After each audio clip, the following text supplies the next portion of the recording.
Assalamualaikum warahmatullahi wabarakatuh. Perkenalkan, nama saya Enira Arvanda, dosen di Departemen Arsitektur Fakultas Teknik Universitas Indonesia. Pada kesempatan ini, saya ingin berdiskusi mengenai topik kenapa perempuan sering merasa takut saat berjalan sendirian di malam hari. Apakah ini soal keberanian, atau soal kriminalitas, atau memang ada sesuatu di ruang kota kita yang membuat rasa takut itu selalu muncul. Oke, coba bayangkan kamu ada di situasi seperti ini. Kamu malam-malam berjalan sendirian. Lampu jalanan redup. Nggak ada maling atau jambret, tapi kamu bisa merasakan tubuhmu langsung waspada.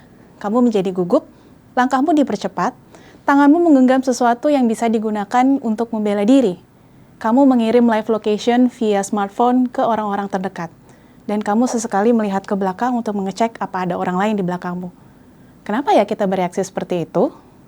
Oke, kota tidak dialami sama oleh semua orang. Ada kelompok-kelompok yang memang lebih rentan, misalnya perempuan, anak-anak, dan lansia, karena kondisi tubuh, pola aktivitas, maupun posisi sosial mereka. Kerentanan ini tentu saja bukan berarti bahwa mereka lebih lemah, tapi menunjukkan bahwa ruang kota belum sepenuhnya dirancang untuk mengakomodasi kebutuhan dan pengalaman mereka. Akibatnya, mereka lebih sering menghadapi resiko, baik dalam bentuk gangguan, pelecehan, maupun rasa tidak aman yang terus-menerus. Karena itu, rasa takut di ruang publik bukan merupakan sesuatu yang abstrak, melainkan pengalaman yang nyata, yang berulang, dan sangat dekat dengan kehidupan mereka sehari-hari. Tentunya perasaan takut ini bukan sekedar perasaan pribadi, tapi pengalaman kolektif yang dirasakan oleh banyak perempuan lainnya. Menurut catatan Komnas Perempuan Indonesia, kasus pelecehan seksual kerap terjadi di ruang publik kota, seperti misalnya di transportasi umum, di pedestrian, atau di taman publik. Nah, sayangnya kasus pelecehan seksual seperti ini jarang sekali dilaporkan, sehingga tidak ada data statistik yang benar-benar akurat mengenai kejadiannya. Dan banyak sekali keluhan bahwa pelecehan seksual tidak ditangani secara serius. Oleh karenanya, perempuan secara mandiri kerap menajamkan kewaspadaan saat mereka berada di luar rumah. Pada teori mengenai fear of crime, ada konsep yang disebut the shadow of sexual assault, yang artinya ancaman kekerasan seksual membayangi hampir semua pengalaman perempuan di ruang publik. Jadi, rasa takut itu bukan sesuatu yang irasional. Ia adalah respon terhadap resiko yang terus-menerus hadir, meskipun tidak selalu terlihat. Bagi banyak perempuan, ini bukan pengalaman yang sekali atau dua kali terjadi saja. Rasa takut adalah bagian dari keseharian mereka. Penelitian menunjukkan bahwa pelecehan di ruang publik sering terjadi dalam bentuk kecil, dari mulai tatapan, komentar, gestur, yang kemudian dianggap biasa. Dan karena terus berulang dan dinormalisasi, pengalaman ini membentuk cara perempuan memahami ruang kota. Nah, disinilah kita mulai masuk ke konsep yang penting, bahwa ruang kota itu tidak netral. Dalam teori gender space, ruang dipahami sebagai sesuatu yang dibentuk oleh relasi sosial. Kota seringkali dirancang dari perspektif laki-laki. Kenapa? Karena ya memang pembuat kebijakan, pemangku kekuasaan, kemudian perancang kota, didominasi oleh laki-laki. Sehingga pengalaman perempuan kurang terakomodasi di sini. Akibatnya, perempuan sering harus beradaptasi terhadap ruang, bukannya ruang yang beradaptasi terhadap kebutuhan mereka. Persepsi rasa takut dibentuk oleh beberapa faktor. Nah, selain oleh pengalaman pribadi, misalnya pernah mengalami sendiri atau melihat langsung kejadian kriminalitas atau pelecehan seksual, rasa takut juga bisa dipicu oleh cerita-cerita orang lain, apalagi dari orang-orang terdekat, seperti teman atau keluarga. Dan juga dari berita-berita kriminalitas yang marak di media. Hal ini dapat mengamplifikasi persepsi rasa takut mereka, bahwa ancaman itu ternyata dekat ya. It could be me, and I could be the next victim. Ketika seseorang tidak lagi merasa aman di ruang publik, yang hilang sebenarnya bukan hanya rasa nyaman, tapi juga hak mereka atas kota.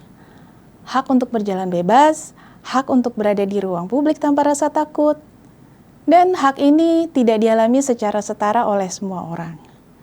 Saat berada di sebuah tempat, kita semua membaca karakteristik ruang secara cepat, bahkan tanpa sadar.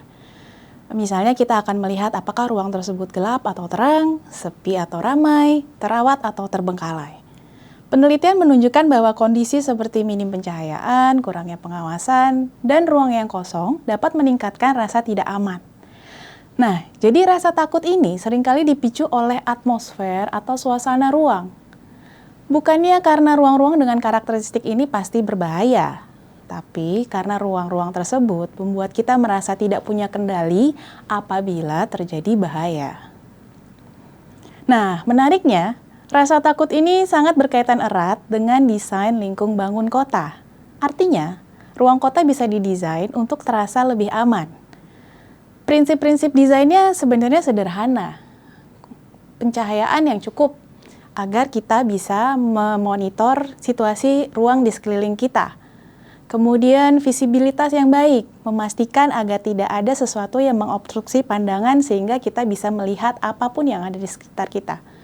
Kemudian adanya aktivitas manusia, sehingga ruang terasa hidup dan tidak kosong. Akses ruang yang jelas untuk mempermudah kita menavigasi ruang.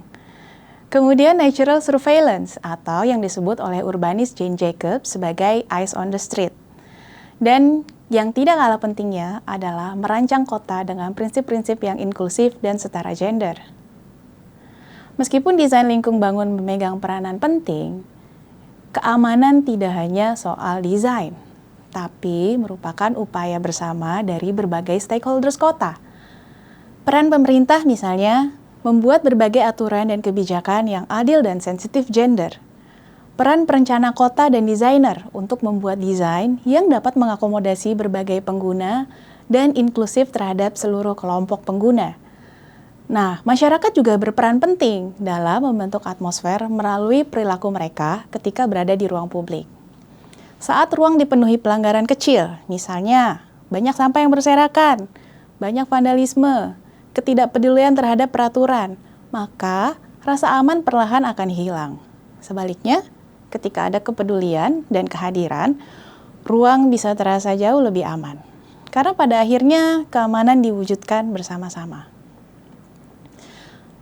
Nah, akhir kata, jadi mungkin pertanyaan di awal video ini bukan hanya kenapa ya perempuan merasa takut, tapi kenapa ruang-ruang di kota membuat perempuan merasa harus terus waspada. Karena kota bukan hanyalah kumpulan bangunan dan jalan, kota adalah pengalaman kita sehari-hari. Kota adalah relasi sosial. Dan kota seharusnya bisa membuat semua orang merasa memiliki hak yang sama untuk hadir di dalamnya. Terima kasih.